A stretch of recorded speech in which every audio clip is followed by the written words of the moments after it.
అందరికీ నమస్కారం. నేను మీ ఆయుర్వేద డాక్టర్ చిట్టిబొట్ల మధుసూదన శర్మని. మనం ఈ వీడియోలో మోకాళ్ళ నొప్పులకి మెరుగైన వైద్యం అనేటువంటి చక్కటి అంశాన్ని గురించి తెలుసుకోబోతున్నాం.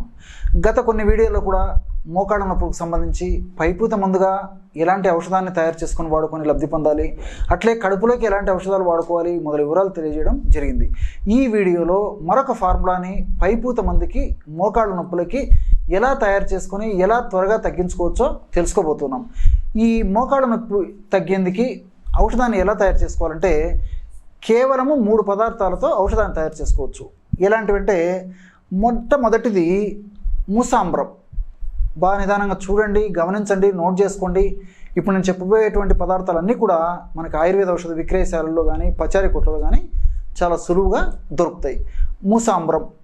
ఈ ముసాంబ్రాన్ని కలబంద గుజ్జుతో తయారు చేస్తారనమాట.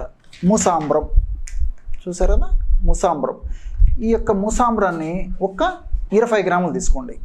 ముసాంబ్రము ఒక్క 20 గ్రాములు తీసుకోవాలి. అలాగే రెండవ పదార్థంగా మహిసాక్షి గుగ్గిలము. మహిసాక్షి గుగ్గిలము చాలా సువాసన భరితంగా ఉంటుందన్నమాట. ఈ యొక్క మహిసాక్షి గుగ్గిలం అనేటువంటి ఈ యొక్క గమ్మును కూడా ఒక్క 20 గ్రాములు తీసుకోండి. అంటే ముసాంబ్రం ఎంత తీసుకున్నారో ఇది కూడా అంతే తీసుకోవాలన్నమాట. ఉదాహరణ ముసాంబ్రం 10 గ్రాములు తీసుకున్నారనుకోండి, మహిసాక్షి గుగ్గిలను కూడా 10 గ్రాములు తీసుకోవాలి. కాబట్టి ముసాంబ్రం ఎంత ఉందో ఇది అంతగా తీసుకోవాలి. అలాగే ఇంగువ తెలుసు కదా, ఇంగువని కొద్దిగా నెయ్యి వేసేసి వేయించేసేసి ఈ విధంగా చూర్ణం చేసి పెట్టుకొని ఇంగువ చూర్ణం కూడా అదే ప్రమాణంలో తీసుకోవాలి. అంటే ముసాంబ్రం ఎంత తీసుకున్నారో అదేవిధంగా మహిసాక్షి గుగ్గిలం ఎంత తీసుకున్నారో అదే ప్రమాణంలో ఇంగువను కూడా తీసుకోవాలన్నమాట. ఈ 3 పదార్థాలని ఒక పాత్రలో తీసుకొని కొన్ని నీళ్లు వేసేసి ఒక 15 నిమిషాలు లేదా అరగంట సేపు నానించేసేయాలన్నమాట. ఆ విధంగా నానిన తర్వాత ఆ 3 పదార్థాలని బాగా కలిపేసేయాలన్నమాట. ఆ విధంగా కలపడం వల్ల బ్రహ్మాండమైనటువంటి మోకాళ్ళ నొప్పులను తగ్గించేటువంటి దివ్యమైనటువంటి పదార్థం రెడీ అయిపోతుంది. చూడండి, కలబందకు మోకాళ్ళ నొప్పులను తగ్గించేటువంటి దివ్యమైనటువంటి అద్భుతమైనటువంటి రసాయన ఔషధ గుణాలు ఉన్నాయి. అదేవిధంగా మహిసాక్ష గుగ్గిలానికి కూడా అద్భుతమైనటువంటి ఈ నొప్పిని తగ్గించేటువంటి రసాయన ఔషధ తత్వాలు ఉన్నాయి. అట్లే ఇంగువలు కూడా అద్భుతమైనటువంటి నొప్పిని తగ్గించేటువంటి గుణాలు ఉన్నాయి. మరి ఈ 3 పదార్థాలు కలిపి ఈ విధంగా మనం ఈ యొక్క లేపన ద్రవ్యాన్ని తయారు చేసుకోవడం వల్ల ఫలితాలు మరింత శీఘ్రంగా, శక్తివంతంగా, స్పీడ్గా, సమర్థవంతంగా వెంటనే పనిచేసేందుకు అవకాశాలు ఉంటాయన్నమాట. చూశారు కదా, బ్రహ్మాండమైనటువంటి లేపన ద్రవ్యం మోకాళ్ళ నొప్పులకి తయారైపోయిందనమాట.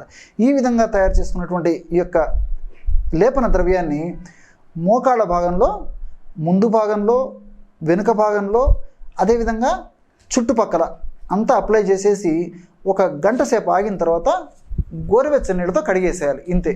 సమస్య మరీ ఎక్కువగా ఉంటే రోజు 2 సార్లు కూడా ఈ యొక్క ఔషధాన్ని ఈ పద్ధతిలో వాడుకోవచ్చు. సమస్య కొద్దిగా ఉంటే రోజు ఒక్కసారి వాడితే సరిపోతుంది. అంతేకాకుండా కొంతమందికి 2 మోకాళ్ళ నొప్పులు ఉండేటువంటి పరిస్థితి ఉంటే 2 మోకాళ్ళు కూడా ఇదే పద్ధతిలో ఈ యొక్క ఔషధాన్ని వాడుకోవచ్చు. ఈ విధంగా వాడుకోవడం వల్ల చాలా సమర్థవంతమైనటువంటి ఫలితాలు చాలా శీఘ్రంగా కలుగుతాయి.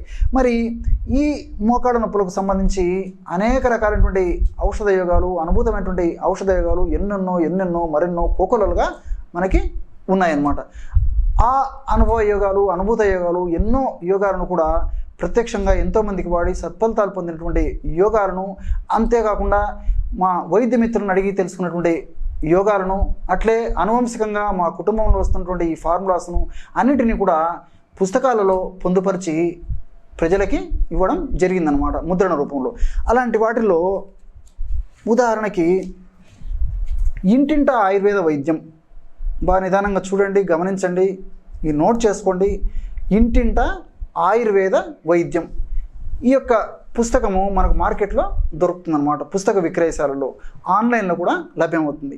మీరు ఈ పుస్తకాన్ని చూసినట్లయితే ఇందులో 243వ పేజీలో అసలు మోకాళ్ళ నొప్పులు, నీ జాయింట్ పెయిన్స్ ఎందుకు వస్తాయి, ఎలాంటి లక్షణాలు ఉంటాయి, మీకై మీరు తయారు చేసుకోదగ్గ సులువైనటువంటి గృహవైద్య చికిత్సా విధానాలు ఏంటి, అదేవిధంగా ఎలాంటి ఆయుర్వేద ఔషధాలు ఈ యొక్క సమస్యకు ఉపయోగపడతాయి మొదలైన వివరాలు విపులంగా రాయడం జరిగింది. అంతేకాకుండా మరొక పుస్తకం ఔషధ మొక్కల్లో ఆరోగ్య రహస్యాలు, ఔషధ మొక్కల్లో ఆరోగ్య రహస్యాలు అనేటువంటి మరొక పుస్తకంలో కూడా ఈ మోకాళ్ళ నొప్పులకు సంబంధించినటువంటి ఫార్ములాస్ ఇవ్వడం జరిగింది. ఉదాహరణకి మనం చివరి పేజీల్లో గమనించినట్లయితే ఈ మోకాలు నొప్పి అనేటువంటి ఈ యొక్క చోట 19వ పేజీలో, 37వ పేజీలో, 62వ పేజీలో ఈ విధంగా ఒక్కొక్క పేజీలో ఒక రకమైనటువంటి ఫార్ములా మనకి ఈ మోకాళ్ళ నొప్పులకి కనిపిస్తుంది అనమాట. కాబట్టి ఈ ఫార్ములాలు కూడా చాలా అద్భుతంగా, శక్తివంతంగా, సమర్థవంతంగా, శీఘ్రంగా పనిచేసేటువంటి ఫార్ములాసే. కాబట్టి మీరు ఈ పుస్తకాలను కూడా ఉపయోగించుకొని, వినియోగించుకొని, సద్వినియోగం చేసుకొని ఆ సమస్యల నుంచి మీరు సులువుగా బయటపడవచ్చు. చూశారు కదా ఎటువంటి సులువైనటువంటి ఔషధ యోగాన్ని ఈ మోకాళ్ళ నొప్పుల సమస్య తగ్గేందుకు ఈ వీడియోలో తెలుసుకున్నారో. మరొక వీడియోలో మరొక అంశంతో మళ్ళీ కలుద్దాం. అంతవరకు నమస్కారం. మీ చిట్టిపొట్ల.